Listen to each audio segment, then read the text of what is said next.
María Teresa Castro Corro, titular de la Unidad de Contabilidad Gubernamental de México, quien va a hablar Sistema para la Contabilidad Gubernamental y la Armonización Contable. Muy buenos días, muchísimas gracias. En realidad México se subió en el último vagón del último tren de la última salida. Me dieron un espacio en esta agenda, lo cual agradezco mucho a este foro. Preparé un tema de manera muy rápida y mostrando una visión de cómo estamos en México. Primeramente, aquí en distintos foros preguntan, ¿México qué tan adaptado está a la norma internacional?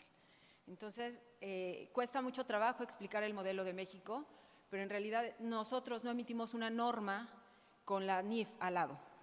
A nosotros nos regula como México un consejo que se llama el CONAC. Esto deriva de un cambio en la Constitución, le dan atribuciones en la Ley General de Contabilidad Gubernamental y este órgano se llama CONAC.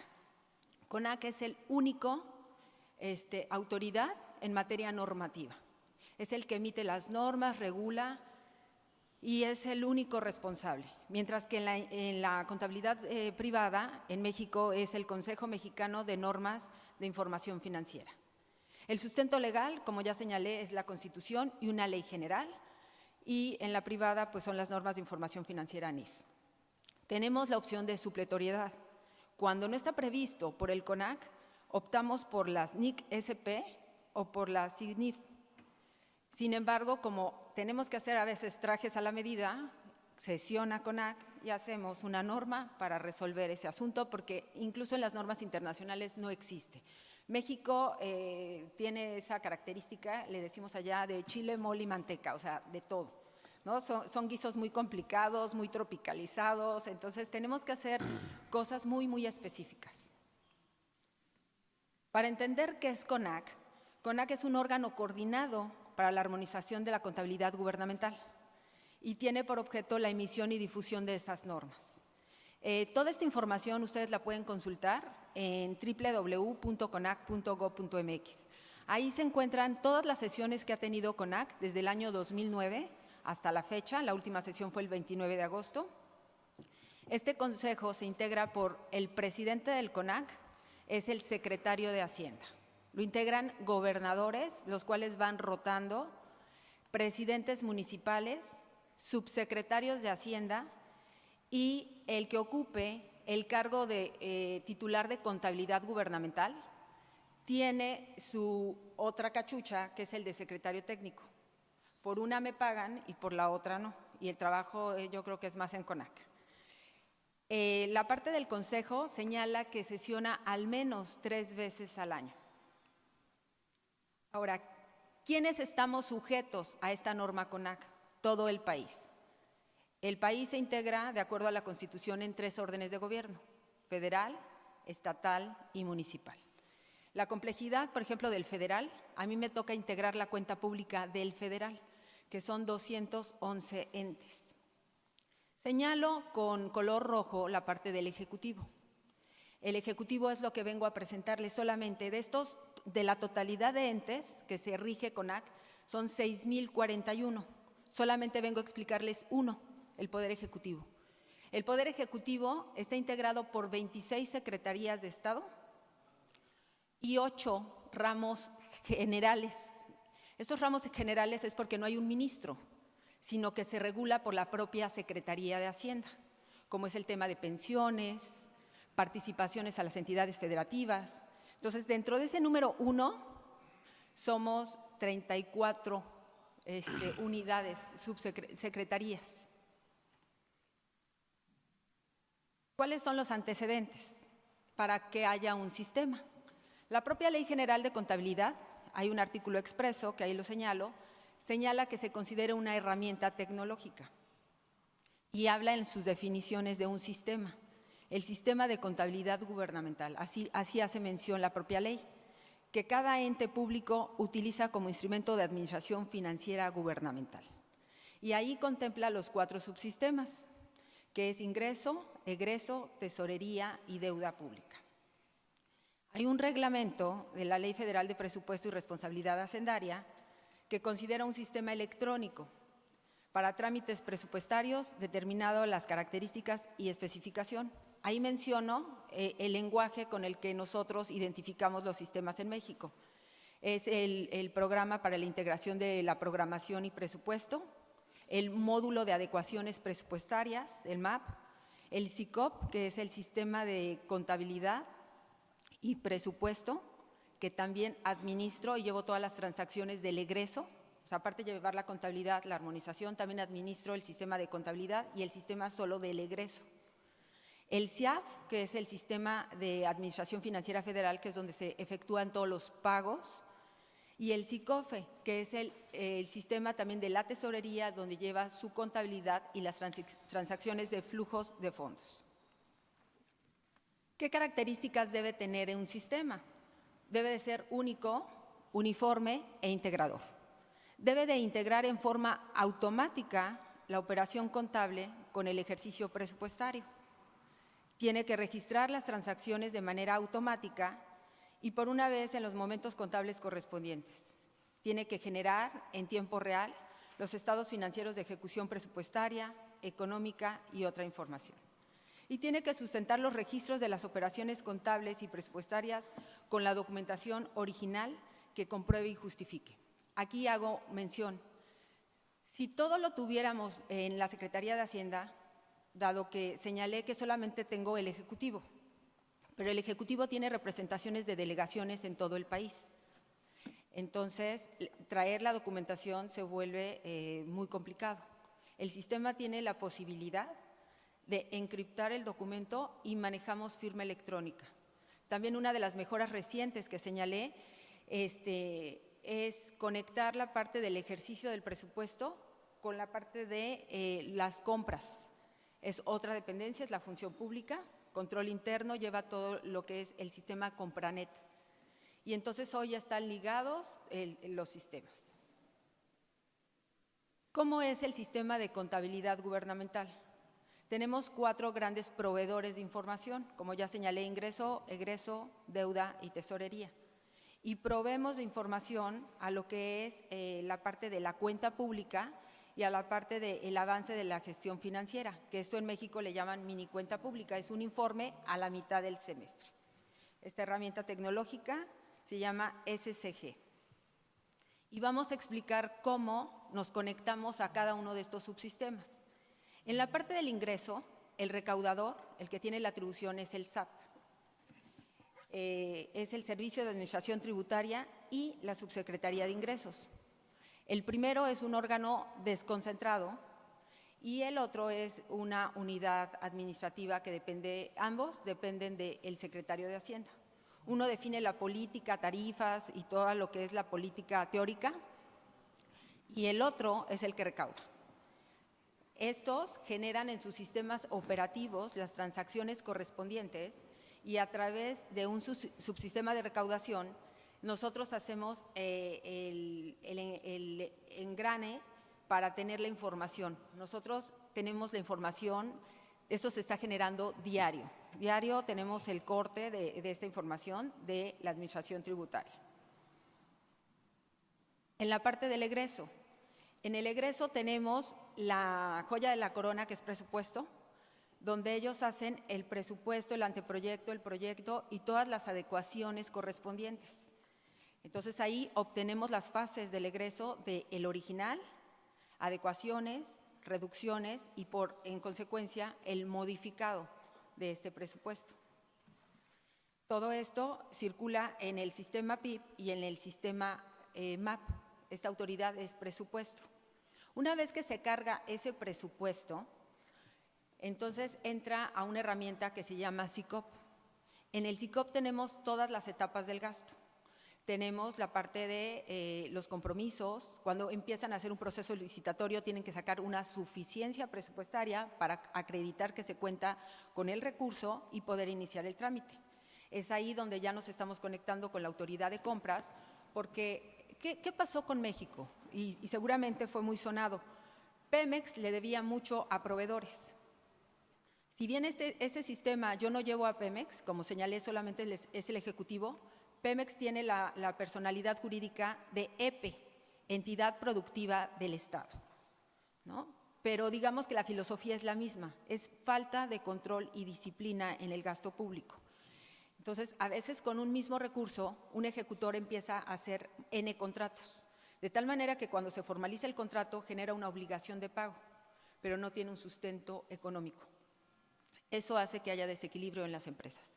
Entonces, lo que estamos haciendo es que la autoridad que va a verificar las licitaciones compruebe que esa suficiencia sale del sistema. Y luego, esa suficiencia que corre todo el proceso de primera vuelta, licitaciones, una vez que se formaliza y que se hace un contrato, surge la obligación de compromiso. Entonces, el sistema tiene la suficiencia, que es como el precompromiso, el trámite de licitación que se hace en otra herramienta, y regresa una vez formalizado y en el sistema se carga el momento comprometido. Ese comprometido puede ser mayor, igual o menor a la suficiencia, porque es muy difícil que le atines al precio, ¿no? Entre la suficiencia y la formalización. Además, la ley te dice que si optimizas puedes elevar hasta el 20% de tu contrato y, en fin, hay una serie de normatividad alrededor de estos temas. Entonces, el sistema puedes ampliar, reducir o modificar estos contratos y una vez que tienes el compromiso, ya nada más esperas a que te los entreguen. Entra ya la parte del devengado porque empiezas a satisfacción y después revisas y ya emites la orden de pago. Entonces ya después entra lo que es la programación financiera para el pago. Todo esto ocurre en el SICOP. Ahí soy administradora de el egreso y llevo todas estas transacciones de los momentos contables. Entonces, esto es en materia de egresos. En fondos federales, la tesorería tiene un sistema. Aquí están conectados los sistemas. En el SICOP hacen todo este proceso, todas estas etapas del gasto, y una vez que la mandan a pago, no es que tengan que capturar nuevamente en el CIAF, sino que esa información cargada en el SICOP va al CIAF y el CIAF programa el pago. Una vez que el CIAF en su operación programa el pago, el proveedor tiene su lista, él tiene pues la cuenta única, tiene toda su normatividad correspondiente, da la autorización y entonces regresa al SICOP cambiándole el estatus a pagado. Puede estar en programación, puede ser un pago compensado, puede ser un pago en banco y entonces esas operaciones transitan en esta herramienta. Todo lo que es fondos federales, el sistema responsable es Tesorería de la Federación. Y la deuda. La deuda en México, en muchos países la deuda incluye lo que es la amortización y los intereses. En México se hace un efecto neto y solamente se pone en el presupuesto la parte de los intereses, el costo financiero. La parte de entre las entradas y salida de deuda se netea y se llama endeudamiento neto. Y entonces nada más se pone del lado del ingreso, ya sea positivo o negativo, si estamos amortizando, y ese efecto lo aprueba la ley de ingresos. La diferencia en otros países es que la ley de ingresos en México la aprueban las dos cámaras y el egreso solamente la Cámara de Diputados. Entonces, ¿qué más hace deuda? O sea, aparte de darnos el costo financiero, los intereses, las amortizaciones, tenemos figuras de arrendamiento financiero, que es como primo hermano de la APP, y tenemos otra figura que se llama PIDIREGAS, que en su momento, hace muchos años, estaba respaldada también por deuda y que hoy solamente la tiene la Comisión Federal de Electricidad. Es un esquema que ha ido migrando y hoy las APP, a diferencia de lo que aquí se expuso, en México la APP no está registrado como un pasivo, ¿no? Que es también de las diferencias que tenemos en esa característica que caracteriza a México, ¿no? Que nos salimos de todos los estándares.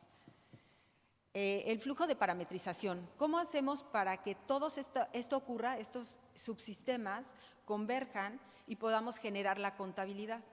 Nosotros hacemos, a través de todos los sistemas operativos, generamos layouts y convertimos en una parametrización que convierte estos eventos económicos, este lenguaje de la operación, lo convertimos a matrices contables. Y eso lo hacemos en la unidad de contabilidad. Ni siquiera tiene que haber contadores ni expertos de aquel lado, ni tienen que definir en qué cuenta va, sino nosotros, como tenemos la atribución de la norma, la herramienta tecnológica, hacemos todas las transacciones y en automático ellos ingresan sus matrices de sus eventos económicos y hacemos la conversión para el registro contable. Eso sucede en la herramienta del SSG. Entonces tenemos, además por la complejidad del país, o sea, si cada uno definiera, al principio estaba originada la herramienta así, para que cada contador en cada centro de registro definiera la parte contable. ¿Y qué empezamos a ver?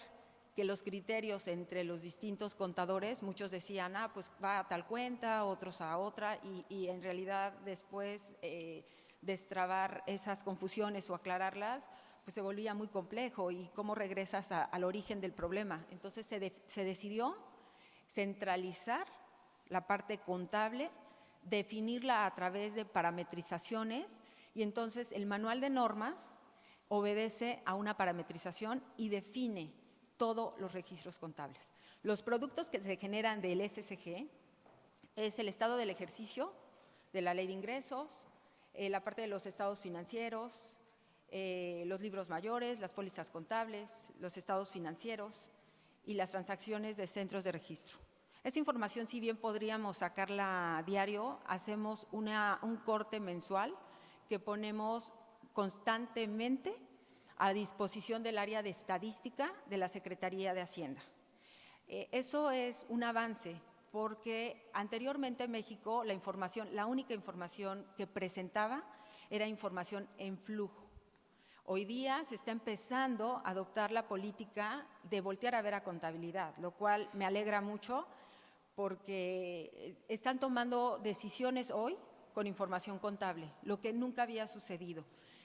Hay recomendaciones por parte de organismos internacionales y en los informes trimestrales de estadística y de la cuenta pública en la página de Hacienda, hoy ya viene un apartado ahí medio perdido, tal vez, ¿no? Pero ya aparece la contabilidad, hemos tenido acercamiento con distintos organismos y bueno, ya estamos generando información. El compromiso es que en 2018 ya teníamos que generar y hoy ya cumplimos con esa información. ¿Cómo hacemos esa parametrización? Esa parametrización tiene distintos catálogos creados por la unidad de contabilidad, donde se les dice a todos los subsistemas, vas a tener un grupo, un subgrupo, una transacción y un concepto, y creamos una cadena. Esa cadena no es nada distinto, toma información de tus operaciones, por ejemplo, en materia del gasto, pues se toma el objeto de gasto con otras combinaciones, en tesorería es el COT, la clave de operación, y así vamos creando esa cadena. Y con esas cadenas hacemos la conversión a las matrices contables. Digo, esto está muy técnico, se los puse solamente como esquema de cómo tenemos cada catálogo y cada catálogo define la naturaleza también del ente, porque hay entes que no le aplican. Entonces es parametrizable. Tenemos por UR y por transacciones y activamos y desactivamos el manual correspondiente. Y eso es cuestión de administración. Aquí es el esquema de cómo podemos ver todo el esquema de lo que les estoy explicando. Al final dicen que el universo siempre nos conecta, ¿no? Y en este caso, a pesar de la guerra de egos entre todos los ministerios y la propia Hacienda, y cuando digo guerra de egos es de verdad que yo padecí Hacienda. Mi carrera es 15 años en presupuesto, 3 años únicamente llevo en contabilidad y estuve 3 años fuera de Hacienda. Y como ejecutor de gasto, a mí me tocaba ejercer el presupuesto y generar la contabilidad. Apenas el sistema de contabilidad empezaba y yo me inscribí como prueba piloto y no tienen idea cómo padecí Hacienda, ¿no? Porque, pues además, como somos la autoridad, pues todo el mundo te hace caso. Entonces, las circunstancias me hicieron regresar a Hacienda y no solamente eso, sino llegar a contabilidad, lo cual agradezco a la vida porque no soy contadora. El tema y el reto de armonización contable fue extenso. Y aquí hago un paréntesis porque en el tema de armonización contable tiene 10 años que se cumple este 2018, 10 años de la promulgación de la ley. Yo llego en el 2015, en noviembre, y me señalan que en diciembre es la fecha límite para dar cumplimiento a la ley, pero nadie me avisó. Entonces, pues yo tuve un mes para hacer lo que nadie había hecho y pues el cargo tiene cargas y heme aquí, frente a contadores, sin ser contadora, solamente contando cuentos. Y hoy tengo el 94% de cobertura a nivel nacional con datos y metodologías previstas, con una evaluación por parte del Auditor Superior de la Federación, y logramos en 2 años tener una cobertura que no se había logrado en 8. Estoy por cerrar este ciclo, hay cambio de gobierno, no sé qué vaya a pasar con las estructuras, se habla de que va a haber reducción, independientemente de dónde me lleve la vida.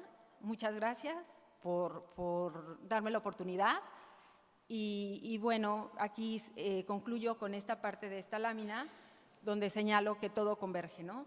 La parte del egreso, ahí está la autoridad, la subsede de egresos, con sus diversos sistemas, que al final todos pasan por SICOP.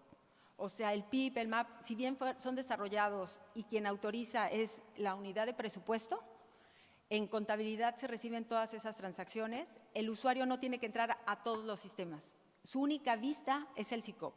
Y en el SICOP va y se conecta con las distintas transacciones y reglas de negocio que todas las autoridades que lo administran lo pueden ver, lo cual facilita porque no tienes que tener 10,000 claves como usuario.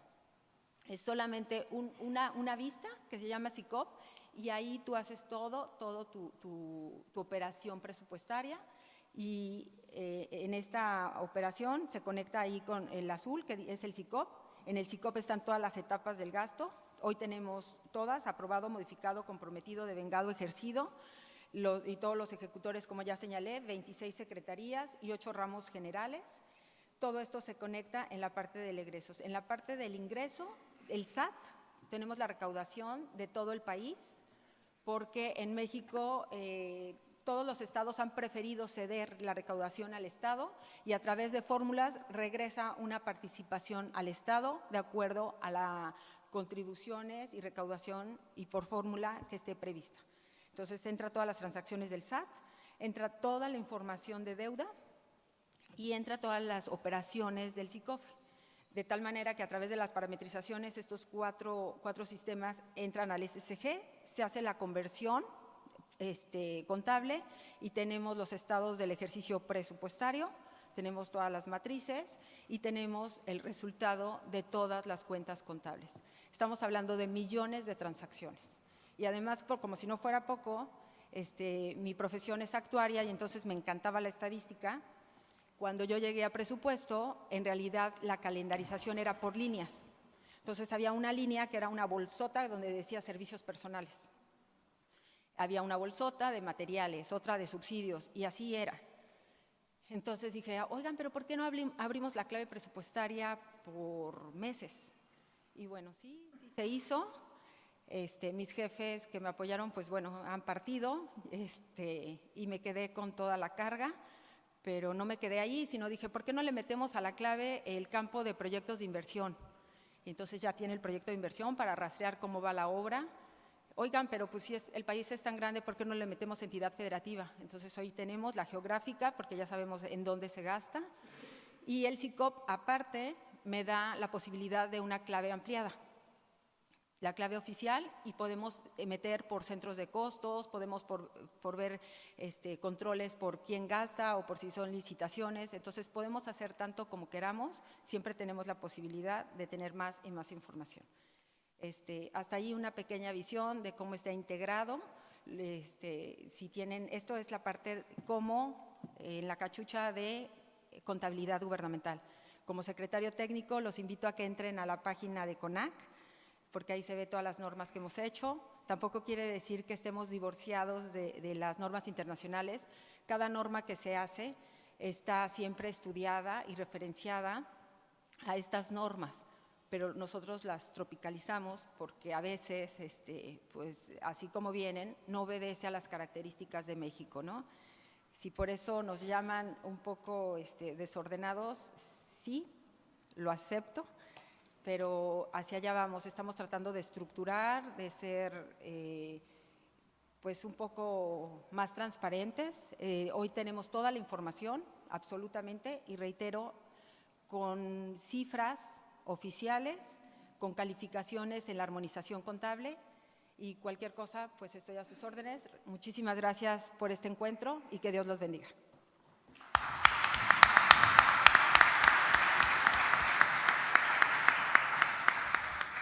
Bueno, muchas gracias, María Teresa.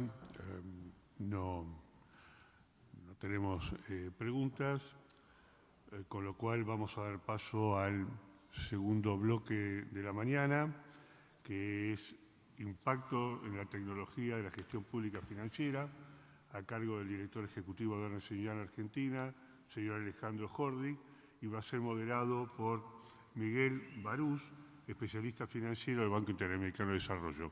Así que invito a los nombrados a subir al estrado. Muchísimas gracias a nuestras dos ponentes.